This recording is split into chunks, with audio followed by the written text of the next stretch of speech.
అందరికీ నమస్కారం. నా పేరు Archana. Welcome to AR thoughts. ఈరోజు కథ ఈవిల్ లవ్ పార్ట్ 29. అతని ప్రియసఖి ప్రేమతో దగ్గరుండి సర్వ్ చేసిన ఫుడ్ ప్లేట్ని చూడగానే మనసుకు హాయిగా అనిపించి ఫుడ్ని నోట్లో పెట్టుకున్నాడు. చాలా ఎగ్జైట్మెంట్తో. ఎలా ఉంది అని అడిగింది. అమోఘం అన్నాడు వెరీ ఫీల్తో.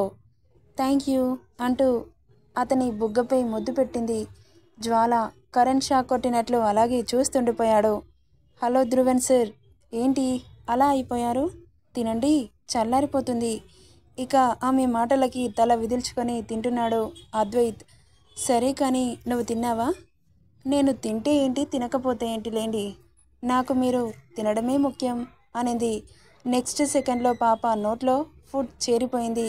కళ్ళు పెద్దవి చేసి అలాగే చూస్తూ ఉంది. చూసింది చాలు కానీ మింగు అన్నాడు. ఇక అద్వైత్ తనకి తినిపిస్తూ అతను తిన్నాడు. అతని చేతి గోరుముద్దలు తింటున్న జ్వాల కళ్ళు చెమ్మచేరాయి. తండ్రి చేతి గోరుముద్దలు తినింది ఎప్పుడో. ఇప్పుడు ఆమె ప్రియసఖుడి గోరుముద్దలు తింటుంది. ఇక ప్రేమగా తినిపించి ఆమె పెదవులని వైప్ చేశాడు. తినేసి మళ్ళీ వర్క్లో మునిగిపోయాడు అద్వైత్. నాకు బోర్ కొడుతుంది, ఏదైనా వర్క్ ఇవ్వండి, కాసేపు రెస్ట్ తీసుకోపో అన్నాడు. నో, మీరు ఇలా కష్టపడుతుంటే నేను రెస్ట్ తీసుకోవడం అస్సలు బాగోదు. ఎందుకు బాగోదు? కళ్ళు చూడు అలసిపోయాయి. పడుకో, కాస్త రెస్ట్ తీసుకుంటేనే కదా మళ్ళీ హెల్త్ క్యూర్ అవుతుంది. సరే కానీ ఇంటికి వెళ్ళాలంటే నాకు చిరాకు వస్తుంది. మనం ఇక్కడే ఉందామా అనింది. నోరు తెరుచుకొని చూస్తున్నాడు. అవును చైర్మన్ సార్, మనం ఇక్కడే ఉందాం, ఇక్కడే పడుకుందాం, నాకు ఇక్కడే బాగుంది. మీరు నేను అంతే అంటున్న జ్వాలని చూసి, మరీ నా మీద అలా ఆశలు పెట్టుకోక జ్వాల. నేను నిన్ను మోసం చేస్తే ఏం చేస్తావు? నువ్వు చెయ్యవు, నాకు తెలుసు. చేస్తే ఏం చేస్తావు అన్నాడు మళ్ళీ. అలా చేసావనుకో, మొన్న మిస్ అయింది కానీ ఈసారి మాత్రం అస్సలు మిస్ అవ్వదు. నా శవాన్ని నీకు గిఫ్ట్గా ఇస్తాను అన్న ఆమె మాటలు బయటకు రాకముందే ఆమె బుగ్గపై స్లాబ్ పడింది. అంత ఫోర్స్గా కొట్టేసరికి కళ్ళల్లో నీళ్లు చిమ్మాయి జ్వాలకి. ఏంటి నాటకాలు ఆడుతున్నావా? చంపుతా. ప్రాణాలంటే ఆటలుగా ఉందా? మేము బార్డర్లో ఉండి మా ప్రాణాలని సైతం పనంగా పెట్టి మిమ్మల్ని కాపాడుతుంటే మీకు ఒళ్ళు కొవ్వెక్కి చిన్న చిన్న విషయాలకే సూసైడ్లు చేసుకుంటున్నారు. మేమేమో మా ఫ్యామిలీని వదిలి, కన్న వాళ్ళని, కట్టుకున్న వాళ్ళని, కడుపున పుట్టిన వాళ్ళని వదిలేసి మరి బార్డర్కి వెళ్ళి మిమ్మల్ని కాపాడుతుంటే ఇదిగో ఇలా చేసి మా త్యాగాలకి ఏం లాభం లేకుండా చేస్తున్నారు.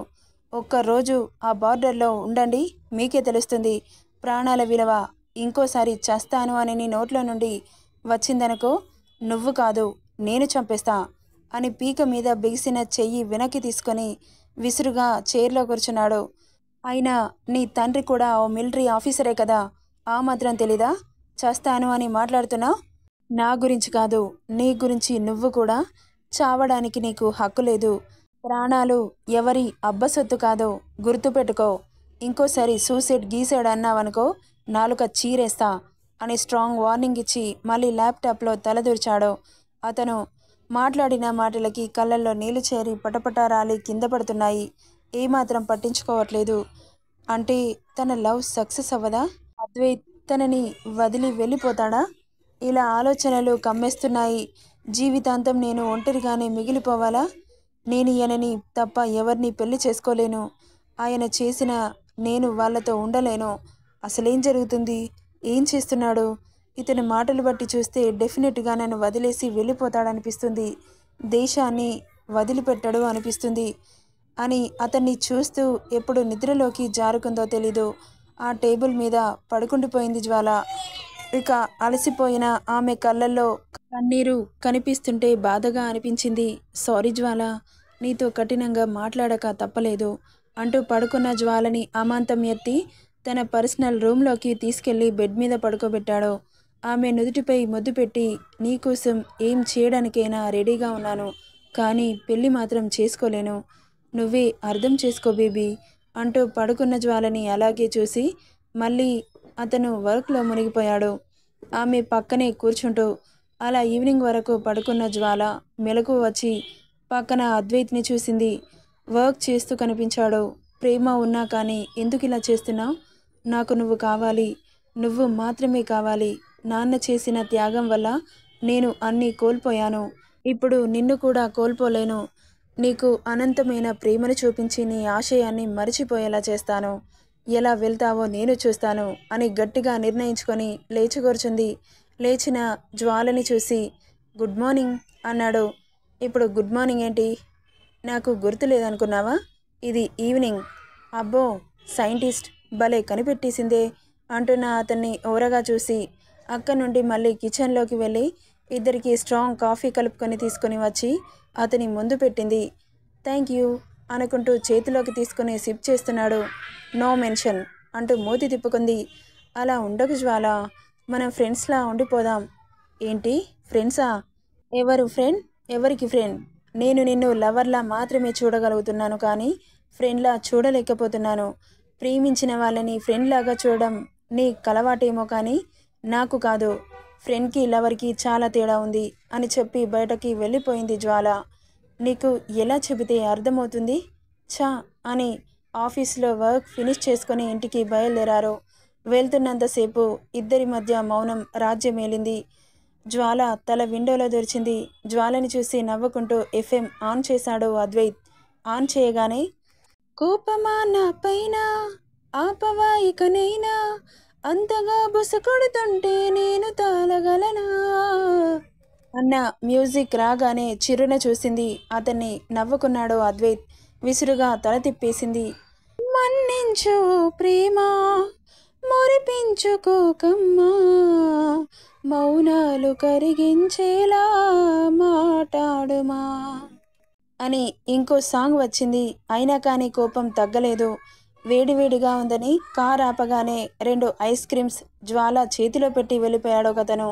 అద్వైత్ గారి ఐస్ క్రీమ్ పార్లర్ ముందు ఆగగానే అందులో పనిచేసే వర్కర్ గ్రహించుకొని ఐస్ క్రీమ్స్ తీసుకొని వచ్చి జ్వాల చేతిలో పెట్టి వెళ్ళిపోయాడు.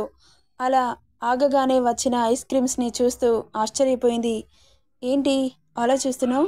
తిను అన్నాడు. మళ్ళీ ఆమె పంతం గుర్తొచ్చి నాకేం అవసరం లేదు అంటూ పక్కన పెట్టబోతుంటే నీకు ఎలా తినిపించాలో నాకు బాగా తెలుసు అన్నాడు. అతను తినిపించాలనే పంతంతో మౌనంగా ఉంది జ్వాల. తింటావా తినిపించనా? మాట్లాడలేదు. పాపని ఒడిలోకి చేర్చుకొని ఐస్ క్రీమ్ని నోట్లో కుక్కాడు. అతను తినిపిస్తున్నాడని అనుకుంటున్నాడు, కానీ అతని ఒడిలో కూర్చోబెట్టుకున్నాడు అన్న విషయం మర్చిపోయాడు. పాపకి తెగ సంతోషం వేస్తోంది. గింజుకున్నట్లు నటిస్తుంది జ్వాల. నేను మంచిగా చెబితే విన్నావా?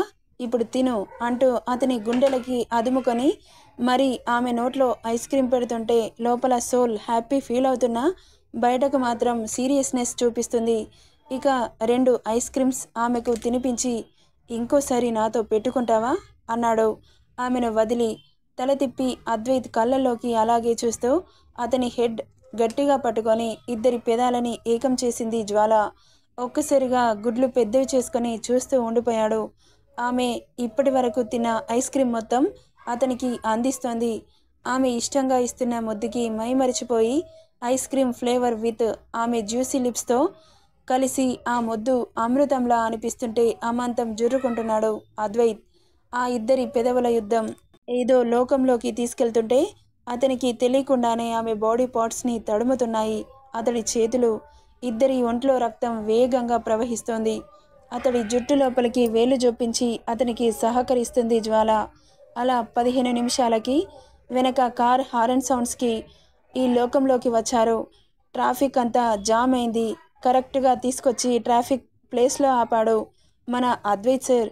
టక్కున ఆమెను వదిలి జ్వాలని చూశాడు. జ్వాల ఆమె సీట్లో కూర్చుంటూ సిగ్గుతో కళ్ళు కిందకి దించింది. నేనేంటి తనకి దూరంగా ఉండాలనుకుంటే ఇలా దగ్గరవుతున్నాను అని ఆలోచిస్తూనే కార్ స్టార్ట్ చేసి రయ్యమనిపించాడు. జ్వాల ప్లాన్ సక్సెస్ అయినట్లు మిర్రర్ నుండి అద్వైత్ని ఓరగా చూస్తూ సైట్ కొడుతోంది పాప. ఆమె చూపులు అర్థం కాని చిన్నపిల్లాడేం కాదుగా. ఆమెకు తెలియకుండా అబ్జర్వ్ చేస్తున్నాడు అతను. కాసేపటికి ఇల్లు రావడంతో కార్ ఆపాడు. కార్ ఆగడమే ఆలస్యం. బావా అనుకుంటూ పరుగున వచ్చి హత్తుకుంది అక్షయ. ఒక్కసారిగా కళ్ళు పెద్దవయ్యాయి అతనికి. తల తిప్పి జ్వాలని చూశాడు. ఆమె చూపులకు గాని శక్తి ఉంటే అక్కడే మాడి మసైపోయి ఉండేవారిద్దరూ.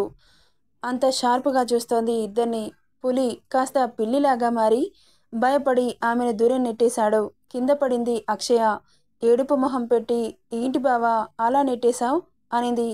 నువ్వేంటి అలా మీద పడిపోతున్నావు? ఇప్పుడేమైందని? నేను నీకోసం వస్తే నన్ను వదిలి నువ్వు వెళ్ళిపోతావా? ఎంత వెయిట్ చేశానో తెలుసా? కనీసం కాల్ చేసినా లిఫ్ట్ చేయట్లేదు. ఖాళీగా ఇంట్లో కూర్చోవడానికి నేనేమైనా స్కూల్ పిల్లాడిని అనుకుంటున్నావా అని సీరియస్గా చెప్పి అక్కడి నుండి వెళ్ళిపోయాడు అద్వైత్. ఏయ్ ఏంటే నా మొగుడు మీద అలా పడిపోతున్నావు అంటూ అక్షయ్ మీదకి వెళ్తున్న జ్వాలని చూసి, ఏంటే నీ మొగుడా? ఎప్పుడయ్యాడు నీ మొగుడు? ఎప్పుడో అయ్యాడు, నీకెందుకు? మూసుకొని మూల కూర్చో. ఇంకోసారి నా మొగుడి జోలికి వచ్చావంటే తోలు వలిచేస్తా.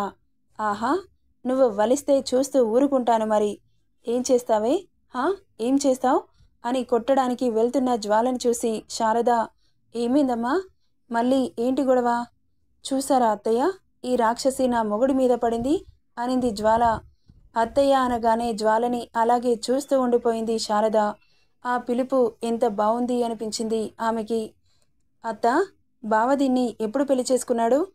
మొగుడు అని చెబుతుంది. పెళ్లి చేసుకుంటే మెడలో తాళుండాలి కదా, ఏది అంటున్న ఆమెని అలాగే చూసి, గుచ్చుకుంటుందని తీసి పక్కన పెట్టొచ్చా? అయినా నా తాళి నా ఇష్టం, నీకేంటి మధ్యలో?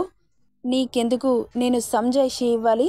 ఇంకోసారి నా మొగుడిని టచ్ చేసావనుకో, టచ్ చేయడానికి చెయ్యి వగలబడుతూ మాట్లాడడానికి నోరు లేకుండా చేస్తాను అని చెప్పి విసవిస లోపలికి వెళ్ళిపోయింది జ్వాల.